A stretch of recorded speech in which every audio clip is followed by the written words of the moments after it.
of food inside? that I am. So right first, then you're going to hear from Andy. And then in between there, we're going to list the names of 7 people who have died recently as associated What's our next with stop? the carceral system here that matter to us.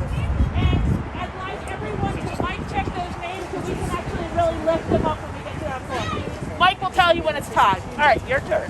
Hey y'all, You're up. I'm here with Black and Pink. But before I jump in, can we get a hand for this awesome band? Thank you so much.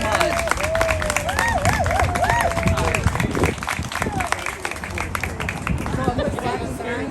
We are a prison abolition organization that supports LGBT people and supports the organization. Most people don't know what prison abolition is, but that's okay. Prison abolition is about finding alternatives to police in prisons to solve societal problems.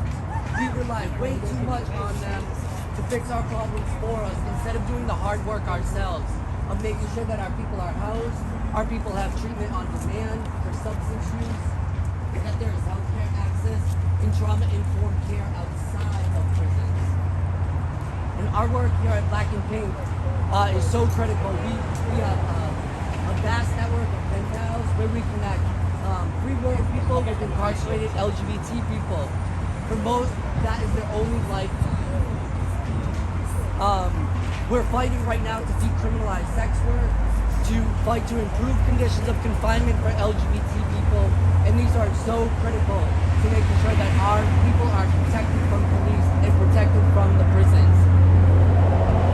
And you may have heard that Sheriff Tompkins right now is scheming to quote-unquote clean up mass and pass by incarcerating everybody. We want to incarcerate all of them and make them go to forced treatment. That is not what our community needs right now. Our community and that community will tell you what they need. They want treatment on demand. They want housing. They want all the things that any of us would want. What they don't want is to be forced into a cage because they're living with a substance use. That is not the solution. And let me tell you, Sheriff Tompkins cannot make a peanut butter and jelly sandwich, okay? How does he think he's gonna do the social control project that he's scheming? He's not. And in fact, under his watch, many people just died within the last month. And I really wanna lift up their names. Aisha Johnson. Hold on. I'm sorry, we don't have our act together. Well, Aisha Johnson, she was involuntarily committed, just like Tompkins wants to do to everyone on Mass and Cass. And he killed her. He killed her in less than 24 hours. Her family will never see her again. She committed no crime. She committed no harm against anybody. And it was under his custody that she took her last breath. He cannot be trusted with the social control project he's trying to roll out on Mass and Cass. We also had Edward Eisberg.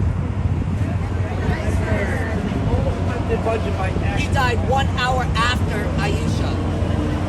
Same day, 1 hour after. Another part of our community that we'll never see again. And just 30 days before that, we lost Rashad Williams under very dubious circumstances. Again, under Tompkins' watch.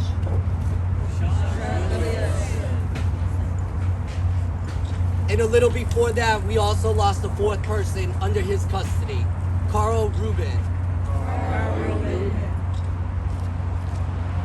And then we, at Black and Pink, we lost 3 members of our community recently. And while they didn't pass away under his custody, 2 of them passed away in the state system. Alexa Narinya spent a lot of time in this facility. This facility did nothing to improve her life and only caused more trauma for her that she tried to cope with when she got out. We lost her last month. She was beloved in the community. And we'll never see her again. And then I also spent time in prison, maybe unsurprisingly. But while I was doing my 6 years upstate as a very, very young gay male, I was taken under the wings of 2 trans women, Charlene Fuller and Wanda Gold. They made sure nobody put their hands on me. They fought for me. They stood up. They checked white supremacists for me so I could breathe, so I had room to move in these prisons. I call them my prison moms, and unfortunately, they both passed away recently. They were both elderly. They were both infirm. Incarceration served no role in bettering anybody.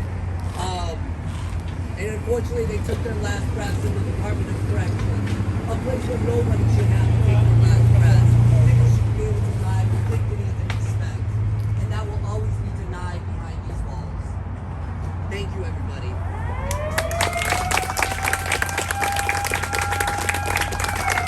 And now I'm going to let some space here for Angie to give her speech.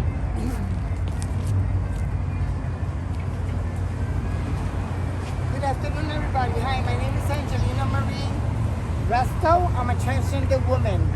I've been living my life as a woman for 40 plus years. I started at a very young age out in the Bronx. My family was very accepting of me, thanks God.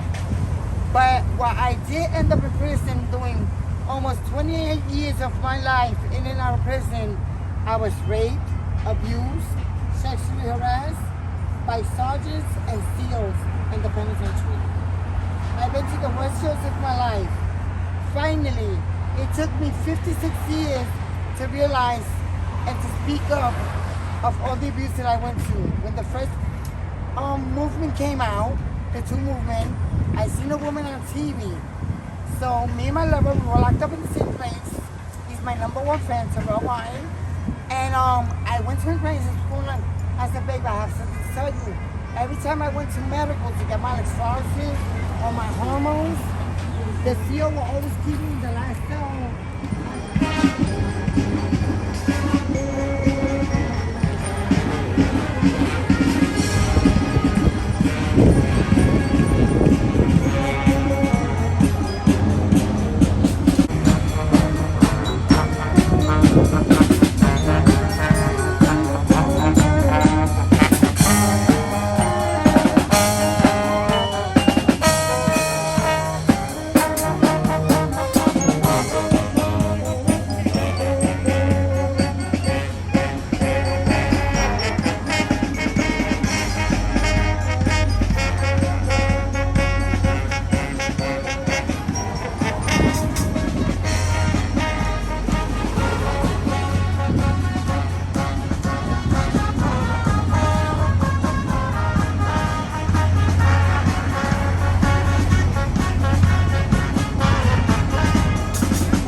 One, two, three, four.